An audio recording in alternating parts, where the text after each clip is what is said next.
Hi everyone, this is Valentin. I'm going to present you a survey on fuzzing.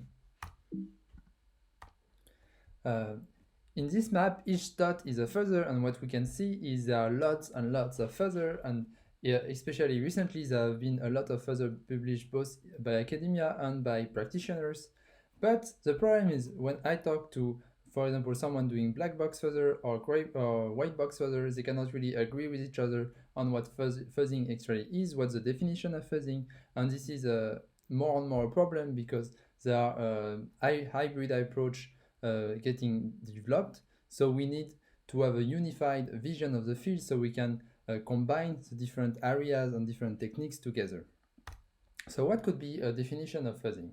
A common definition is to say fuzzer are just tools which find crashes. But then what kind of crashes? Because there are many sanitizers and each of them define crashes differently, and sometimes they are non-compatible with each other, and there are even some new fuzzer like Perfuzz published in 2018 which just looks for bottlenecks in programs and not even crashes in any definition.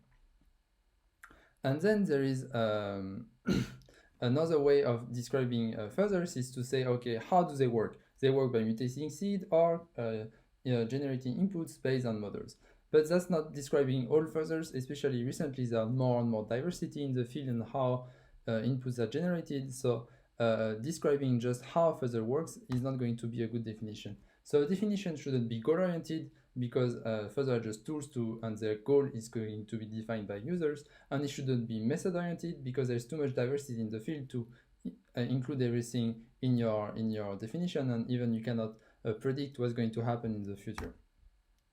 So what we found as a general characteristic of fuzzers is one, they generate input and they run those inputs on programs, and they do those two steps repeatedly: generate inputs, run the input on the program.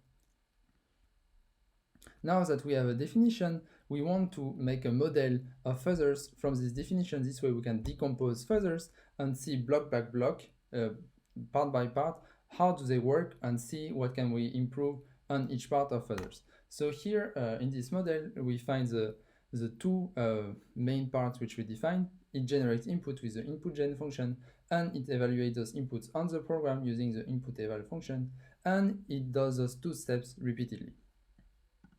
Now, these two functions don't describe all fuzzers.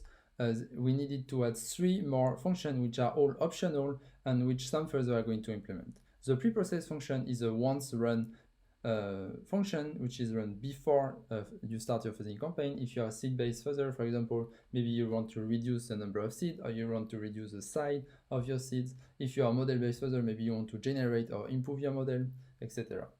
Now the conf update function, here I invite you to go see details in the paper, but basically we describe fuzzer having some kind of knowledge base, and this knowledge can be improved by what the fuzzer learn from each execution. And finally there is a schedule function which says, okay, maybe for the fuzzer can say maybe for the next inputs I'm going to focus on this part or this part of the program. With this model, we projected all the fuzzers we could find in the last 10 years, both in major GitHub repository and in major conferences. You can see this table here in the paper, but here we cannot go over all of them, so we're just going to take two examples, ZZUF and AFL. ZZUF is a very simple black box fuzzer. It just implements two of the 5 functions we defined here. It generates inputs by flipping bits in the seed, and it runs those test cases by simply executing the input on the program. Now AFL, which has been a very popular fuzzer recently, is much more complex. In the preprocess, it can do many things, but it always instruments the binary. Then to generate inputs, it uses predefined mutation operation. It evaluates the inputs with instrumented execution, which is going to generate coverage information, which is then going to be used in the fitness function to see whether or not the seed is going to be added to the seed pool. And finally, for scheduling, it goes in a round-robin manner, meaning that it goes over each seed sequentially, but then it's going to skip some seed based on the heuristic or spend some more time on some other seeds.